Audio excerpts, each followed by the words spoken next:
Good morning boys and girls. Class 8th की science class में आप सभी का स्वागत है। आज हम चैप्टर 7 के बारे में लर्न करेंगे। चैप्टर 7 जो हमें सिखाएगा conservation of plant and animal, है ना। नेचुरल रिसोर्स के बारे में आपने पढ़ा।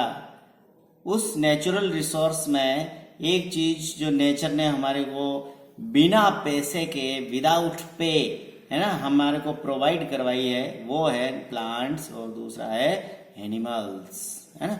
तो आप देखोगे कि इन प्लांट और एनिमल को हम कैसे कंजर्व करें, यानी कि हम इनको किस तरीके से सुरक्षित रखें ताकि ये हमारी सेवा, हमारे लिए ये सर्विस दे सके लंबे समय तक, है ना। हम इनका उपभोग कर सके, इनका यूज कर सकें, है ना। तो प्लांट और एनिमल हमारे लिए बहुत ही इम्पोर्टेंट जो है नेचुरल रिसोर्सेज है, और हम इन नेचुरल रिसोर्सेज को किस तरीके से कंजर्व करें, यह चैप्टर हमारे को 7 चैप्टर में हमारे को ये बात जो है लर्न करनी है और हमारे जीवन में, हमारी लाइफ में इस चीज को उतारना है ना। जैसा कि आपने क्लास 7 में, है ना, लर्न किया था कि किस तरीके से बूझो और पहेली, है ना, बूझो और पहेली जो है वो फॉरेस्ट की विजिट पर जाते हैं, किसके साथ? प्रोफेसर अहमद और टीबू के साथ, है ना। याद करिए, आपने 7th क्लास में इसके बारे में बातचीत की थी। और they were eager to share their experience with their classmates, है ना। वो जो भी उनका एक्सपीरियंस था उसको वो अपने क्लासमेट्स के साथ क्या करना चाह रहे हैं, है ना, उनको वो क्लासमेट के साथ अपने एक्सपीरियंस को शेयर करना चाह रहे हैं। साथ ही जो बच्चे पहले से, है ना, जिन्होंने भरतपुर सेंचुरी, है ना, भरतपुर सेंचुरी कहाँ पर है? ये भरतपुर में ही है, डिस्ट्रिक्ट भरतपुर, स्टेट राजस्थान, है ना। और उसका नाम है गाना पक्षी विहार, है ना। केवला देव नेशनल पार्क या गाना पक्षी विहार के नाम से जानी जाती है भरतपुर सेंचुरी, बर्ड सेंचुरी, है ना। बर्ड सेंचुरी है ये एक इंडिया की। तो जिन बच्चों ने इस भरतपुर सेंचुरी के अंदर विजिट किया है वो भी अपने एक्सपीरियंस को अपने उन साथियों के साथ शेयर करना चाहते हैं। अच्छा, कुछ बच्चे ऐसे भी हैं जिन्होंने कांजीरंगा नेशनल पार्क, है ना, लखचाव wild life sanctuary, great Nicobar biosphere reserve, है ना, और एंड टाइगर रिजर्व, है ना, ये सभी चीजें जो है इन्होंने देख रखी है। वो सभी बच्चे जो है अपना एक्सपीरियंस जो है अपने साथियों के साथ शेयर करना चाहते हैं, है ना। तो ये जितने भी नाम लिए हैं, है ना, Bharatpur sanctuary, Kaziranga national park, लखचाव wild life sanctuary, great Nicobar biosphere, और भी बहुत सारे नेशनल पार्क और biosphere reserve, wild life sanctuaries हमारे राजस्थान में भी है। हमारे हमारा जो नेशन है इंडिया, उसमें भी बहुत सारी है ना। तो ये पहेली जो है, एक छोटा सा क्वेश्चन जो है हमारे सामने पुट अप करती है, what is the purpose of making national park, wild life centuries and biosphere reserve. यानी ये जो चीजें नाम आ रहे हैं अपने पास कि नेशनल पार्क, राष्ट्रीय उद्यान, वाइल्ड लाइफ सेंचुरी, है ना, वन्य जीव अभयारण्य, है ना, इसको वाइल्ड लाइफ सेंचुरी को वन्य जीव अभयारण्य कहते हैं, और बायोस्फीयर रिजर्व, है ना। तो ये बायोस्फीयर रिजर्व वगैरह, इन सभी चीजों को एस्टैब्लिश करने का, इनको बनाने का क्या उद्देश्य है, क्या पर्पज है ना, ये सभी बातें अपन इस रिलेशन के अंदर लर्न करेंगे। अच्छा, उससे पहले अपन बात करते हैं deforestation and its causes. Deforestation का अर्थ होता है वन का उन्मूलन, वनों की कटाई, है ना, जो गॉड ने हमारे को दिए थे।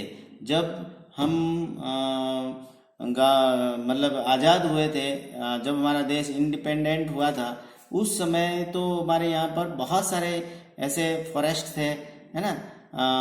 तो धीरे धीरे वो फॉरेस्ट खत्म हो गए, वहाँ पर धीरे धीरे इंडस्ट्रियलाइजेशन हो गया, वहाँ पर धीरे धीरे अर्बनाइजेशन हो गया, है ना, बड़े बड़े उद्योग लग गए, बड़े बड़े राष्ट्रीय राजमार्ग निकल गए, रेल की लाइनें निकल गई और शहरीकरण हो गया उसका। तो इसको यानी कि जो फॉरेस्ट थे वो क्या हो गए, वहां से डिसअपियर होने लगे, खत्म हो गए, पेड़ पौधों को काट दिया गया। तो इसको अपन कहते हैं डिफॉरेस्टेशन। और ये डिफॉरेस्टेशन क्यों हुआ और इसका क्या कारण है, what is the cause of deforestation, इसके बारे में अपन बात करते हैं कि a great variety of plant and animal exist on earth, है ना। देखिए एक बात बताता हूं मैं कि हमारे इस अर्थ पर, है ना, गॉड ने वेरियस काइंड ऑफ एनिमल्स को यहाँ पर, है ना, उन्होंने यहाँ पर उनको बॉर्न किया, यहाँ पर जन्म दिया उनको धरती पर रहने के लिए। तो इस अर्थ पर केवल मनुष्य ही अपना एकमात्र अपना उस पर अपना राइट समझते हैं, अपना अधिकार समझते हैं। लेकिन यहाँ पर सभी इस प्लेनेट के ऊपर जितना राइट हमारा है, जितना अधिकार हमारा है, उतना का उतना अधिकार या उतना राइट जो है अदर एनिमल्स का भी है, प्लांट्स का भी है। उनको भी यहाँ सरवाइव करने का पूरा अधिकार है, ठीक है। तो इस प्लेनेट के ऊपर बहुत सारे wide variety of plants and animals are exist on our earth. बहुत सारे जीव जंतु है, आप देखो, है ना, नॉर्थ पार्ट में देखो, साउथ पार्ट में देखो, इक्वेटर पर देखो, अदर जो अपनी जो ये है वहां पर देखो, आप अलग अलग कॉन्टिनेंट्स में देखो, है ना, डिफरेंट काइंड के प्लांट्स, डिफरेंट काइंड के एनिमल्स आपको जो है दिखेंगे, यू कैन सी। और आपने क्लास 6 में भी लर्न किया कि कैसे जो डेजर्ट में रहने वाले एनिमल्स, डेजर्ट में रहने वाले जो प्लांट्स, उनकी क्या स्ट्रक्चर है, उनके जो बॉडी के जो करेक्टरिस्टिक्स हैं वो कैसे हैं। कुछ प्लांट्स और एनिमल्स आप देखो जो हिमालयन रेंज में रहते हैं, या जो ये जो स्नो वाला जो एरिया है वहाँ पर रहते हैं, तो उनकी क्या क्या जो है करेक्टरिस्टिक्स है आप देख सकते हैं। कुछ कोस्टल एरिया के पास में रहने वाले, कुछ सी ओशियंस के अंदर रहने वाले, है ना, लेक और पॉन्ड्स के अंदर रहने वाले जीव जंतु, और जो अपने जो सीधे सपाट जो प्लेन्स हैं, मैदानी एरिया प्लेन्स, वहाँ पर रहने वाले एनिमल्स, है ना। तो इन सभी के बारे में आपने पढ़ाई है। तो इतने सारे वाइड एनिमल्स और वाइड प्लांट्स जो है हमारी अर्थ के ऊपर सरवाइव करते हैं, जिंदा रहते हैं अभी भी। तो they are essential for the wellbeing and survival of mankind, है ना। ये मनुष्य के साथ साथ ये जीव जंतु भी यहाँ पर रहते हैं। Today a major threat to survival of these organism is deforestation, है ना। तो आजकल आप देखोगे कि डिफोरेस्टेशन के कारण, ड्यू टू डिफोरेस्टेशन, इन जीव जंतुओं को और इन प्लांट्स को, है ना, बहुत ही बड़ा खतरा हो गया है। वो कहाँ पर रहे, उनके हाउस जो है वो चले गए, है ना। जहाँ पर पहले वो बिना किसी फियर के, विदाउट फियर वो वहाँ पर वांडरिंग करते थे, घूमते थे, अपना शिकार, है ना, करते थे। तो ये सभी जो है वो एक तरीके से क्या हो गया, डिस्टर्ब हुआ है।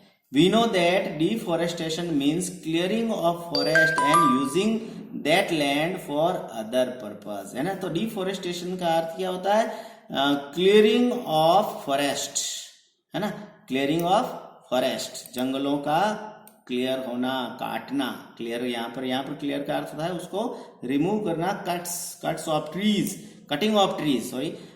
और वो जो क्यों कर रहे हैं उसकी cutting, using that land for other purpose, है ना। वो जो जमीन वहां से फिर निकलेगी लैंड, है ना, उसका यूज जो है वो अदर पर्पज में के लिए करेंगे। और trees in the forest are cut for some of purpose mentioned below. और वो पेड़ पौधे क्यों काटे जा रहे हैं उसको आप यहाँ पर देख सकते हैं। तो प्रोक्योरिंग लैंड फॉर कल्टीवेशन, यानी कल्टीवेशन के लिए उस जमीन को तैयार करना, नंबर 1, है ना। पहला कि खेती, जनसंख्या जो पॉपुलेशन है इंडिया की वो डे बाय डे इंक्रीज होती चली जा रही है ना। तो बेसिक जो यहाँ पर जो समस्याएं, डिफिकल्टीज जो डेवलप हो रही है वो है फूड की। तो किसान, जमीन कम है तो किसान लोग ये क्या करते हैं, किसानी नहीं कह सकते अपन, जो फॉरेस्ट के पास रहते हैं वो लोग क्या करते हैं, वहां से फॉरेस्ट को कट कर देते हैं और उस जगह को कल्टीवेशन के रूप में कल्टीवेशन के लिए उसका यूज करते हैं। Second, building, houses and factories, है ना, इसका निर्माण करना है तो बिल्डिंग बनानी है मकान के लिए, फैक्ट्रीज एस्टेब्लिश करनी है, फैक्ट्रियां बनानी है, तो उसके लिए जो है उन पेड़ पौधों को काटा जा रहा है। फिर देखो, मेकिंग फर्नीचर और using wood as fuel. Third देखें आप कि फर्नीचर, आज नए नए मकान बनते हैं तो उसमें फर्नीचर की आवश्यकता पड़ती है ना, ऑफिस के लिए फर्नीचर चाहिए, तो फर्नीचर बनता किससे है, वुड से, तो उस वुड को फर्नीचर के लिए काट रहे हैं। इसके अलावा आप देखोगे कि फ्यूल, एज अ फ्यूल, क्योंकि ये चीप है, बहुत ही सस्ता है, इसलिए ये इजीली जो है इसको कटिंग करके इसलिए डिफॉरेस्टेशन जो है आपके सामने ये समस्या आती है। इसके अलावा एक रीजन और भी है कि जिसके कारण डिफॉरेस्टेशन होता है, वो है forest fire and severe drought, है ना। फॉरेस्ट फायर भी डिफॉरेस्टेशन का रीजन हो सकता है। और सीवियर ड्राउट, अगर पानी ही नहीं बरसे, रेन होवे भी नहीं, तो प्लांट क्या हो जाएंगे, ड्राई हो जाएंगे, सूख जाएंगे, और सूख करके खत्म हो जाएंगे, लोग काट के ले जाएंगे उसको, पीपल्स जो है ना, आसपास रहने वाले एरिया में रहने वाले लोग उसको काट देंगे, हटा देंगे। तो फॉरेस्ट फायर से भी फॉरेस्ट जो है वो डिसअपियर हो रहे हैं। आप देखेंगे जैसा कि पिछले साल अफ्रीका के उन अमेजन के जंगलों में आग लगी थी, है ना, ऐसे तो बहुत सारे जीव जंतु मरे, प्लांट्स जो है वो डिस्ट्रॉय हो गए, तो ये है। फिर इसके अलावा सीवियर ड्राउट, है ना, अकाल, ड्राउट का अर्थ होता है अकाल, है ना, अकाल पड़ गया, तो उस कारण से पेड़ पौधे सूखते चले गए, है ना। तो ये बहुत सा कुछ कारण जो है यहाँ पर बता रखे हैं। एक्टिविटी 7.1 में भी कुछ ऐसे रीजन आपको देखने हैं जो नेचुरल और मैन मेड हो सकते हैं, जिनसे डिफॉरेस्टेशन हो रहा है। तो इनको आपको थोड़ा सा क्लासिफाई करना है कि कौन से तो मैन मेड है और कौन से नेचुरल रीजन है जिससे डिफॉरेस्टेशन होता है। और भी आप अपने हिसाब से सोच करके आप अपनी नोटबुक में इसके बारे में लिखेंगे। ओके, फिर है कॉन्सिक्वेंसेस ऑफ डिफॉरेस्टेशन, है ना। इस डिफॉरेस्टेशन से क्या समस्याएं हमारे सामने पैदा हो रही है, तो उसके बारे में भी अपन बात करते हैं। ये पहली और बूझो जो है रिकॉल कर रहे हैं कि वो कौन कौन सी परिस्थितियां हैं, कॉन्सिक्वेंसेस है जो डिफॉरेस्टेशन के कारण होती है। तो they remember that deforestation increase the temperature and pollution level of the earth. ये सबसे बड़ी बात है कि डिफॉरेस्टेशन होता चला जा रहा है तो उससे क्या होगा, द टेम्परेचर, है ना, the temperature and pollution level on the earth, है ना, वो क्या हो रहा है, इंक्रीज हो रहा है ना। तो फॉरेस्ट के कटिंग होने से हम जानते हैं कि प्लांट क्या करते हैं, है ना, एनवायरमेंट से CO2 को एब्जॉर्ब करते हैं और ऑक्सीजन जो है रिलीज करते हैं। तो CO2 एक बहुत ही बड़ा पॉल्यूटेंट है, तो CO2 कार्बन डाइऑक्साइड गैस को ये एब्जॉर्ब करते हैं, तो ये नेचर के प्योरीफायर हैं, अच्छे से उसको नेचर को प्योरीफाई करते हैं। अगर फॉरेस्ट नहीं रहेंगे तो ऑक्सीजन हमें प्रोवाइड कौन करवाएगा, है ना। इसके अलावा CO2 को एब्जॉर्ब कौन करेगा। अगर CO2 एब्जॉर्ब नहीं होगी तो ग्लोबल वार्मिंग की जो प्रॉब्लम है वो क्रिएट होगी, और उससे ना पिछले लेसन में हमने लर्न किया था कि ग्लोबल वार्मिंग होगी तो क्या होगा, है ना। इसके अलावा आप देखोगे CO2 का जो कंसंट्रेशन है, अगर वो एनवायरनमेंट के अंदर इंक्रीज होती चली जाएगी और उसका लेवल बढ़ता चला जाएगा, तो ग्रीन हाउस इफेक्ट जो है वो भी हमारे सामने एक मेजर कंसर्न के रूप में हमारे सामने है। तो डिफिकल्टीज बहुत बड़ी हो जाएगी। और इसके साथ ही level of carbon dioxide increase होगा, इसके साथ साथ ground water level also get lower, है ना, क्योंकि प्लांट जो है वो रेन को अपनी ओर अट्रैक्ट करते हैं। जहाँ पर बहुत ज़्यादा प्लांट होते हैं वहाँ पर बारिश अच्छी होती है, रेन बहुत ही अच्छी रेन होती है, और पानी की वहाँ पर, वाटर की वहाँ पर स्क्रेसिटी कभी नहीं होती, कमी कभी नहीं होती। तो इस तरीके से आप देखोगे कि अगर प्लांट नहीं होंगे तो बरसात, है ना, रेन नहीं होगी। रेन अगर वाटर प्रोवाइड नहीं करवाएगी तो ड्राउट पड़ेगा, सूखा। और पानी जो है, without water we can't live, है ना। तो क्या बोलते हैं, जल ही जीवन है ना, वाटर इज लाइफ। तो बिना पानी के हम नहीं रह सकते, इसलिए अपन क्या करेंगे, उस वाटर की जो कमी है उसको अपन कंप्लीट करेंगे फ्रॉम ग्राउंड वाटर से, अपन ट्यूबवेल से, वेल से, इनसे अपन वाटर को फेच करते हैं और उसका यूज करते हैं। तो धीरे धीरे क्या होगा, ग्राउंड वाटर जो है वो भी कम पड़ जाएगा। आपने 7th क्लास में पढ़ा एक्वीफर्स, है ना, एक्वीफर्स जो है वो धीरे धीरे क्या हो जाएंगे, सूख जाएंगे। They know that deforestation disturb the balance in nature, है ना, इस डिफॉरेस्टेशन से नेचर का बैलेंस डिस्टर्ब हो जाएगा। प्रोफेसर अहमद देर ने बताया था कि उनको कि cutting of trees, continuous rainfall and the fertility of the soil will decrease. अगर आपके आसपास ऐसे ही पेड़ कटते रहे कंटिन्यूअसली, अगर पेड़ों को अगर काटते चले जाओगे तो रेनफॉल जो है वो कम पड़ जाएगी और सॉइल की जो फर्टाइलिटी है वो भी डिक्रीज हो जाएगी, क्योंकि बिना बरसे पानी नहीं होगा, है ना। तो खेतों में जो ये जो अर्थवॉर्म और स्मॉल यूजफुल इंसेक्ट हैं वो भी वहाँ पर सर्वाइव नहीं कर पाएंगे, तो फर्टाइलिटी है सॉइल की वो भी डिक्रीज होगी। ओके, ये बात बूजो कह रहा है कि जो डिफॉरेस्टेशन है ना, वो रेनफॉल को कैसे डिक्रीज करता है, रिड्यूस करता है। इसके अलावा ये फ्लड, है ना, फ्लड, डिफॉरेस्टेशन से फ्लड कैसे आ जाती है, बाढ़ क्यों आती है। फ्लड का अर्थ होता है बाढ़, जहां पर चारों तरफ पानी ही पानी, है ना।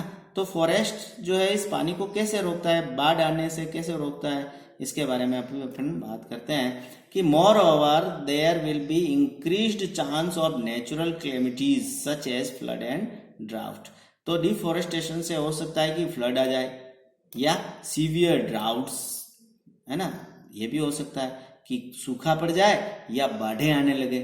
तो recall that plant need carbon dioxide for photosynthesis. अपन जानते हैं कि बिना CO2 के प्लांट फोटोसिंथेसिस नहीं कर सकता, तो प्लांट को फोटोसिंथेसिस करनी है, उसके लिए वो क्या करेगा, कार्बन डाइऑक्साइड को एब्जॉर्ब करेगा।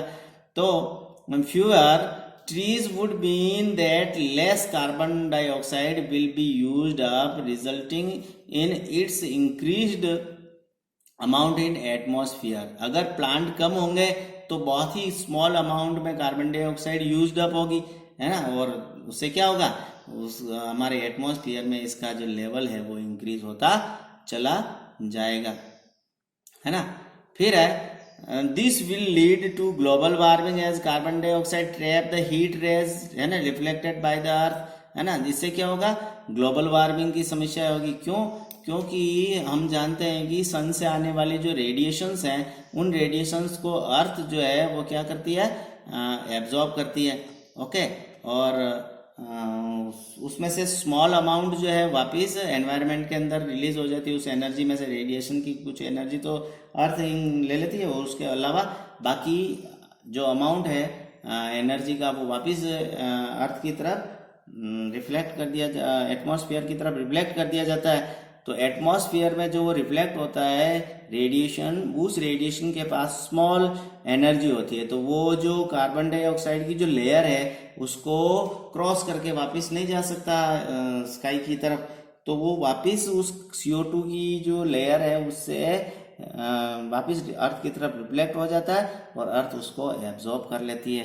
तो इस तरीके से आप देखेंगे कि 100 to 100% रेडिएशन एनर्जी जो है अर्थ जो है एब्जॉर्ब कर लेती है और उससे हमारी अर्थ का जो टेम्परेचर है वो इंक्रीज होता है और इससे वाटर साइकिल जो है वो डिस्टर्ब होता है और रिड्यूस हो जाता है, रेनफॉल रिड्यूस होती है और इससे क्या होता है, ड्राउट, सूखा पड़ जाता है। और भी बहुत सारी बातें हैं जो अपन नेक्स्ट वीडियो के अंदर बात करेंगे। Thank you.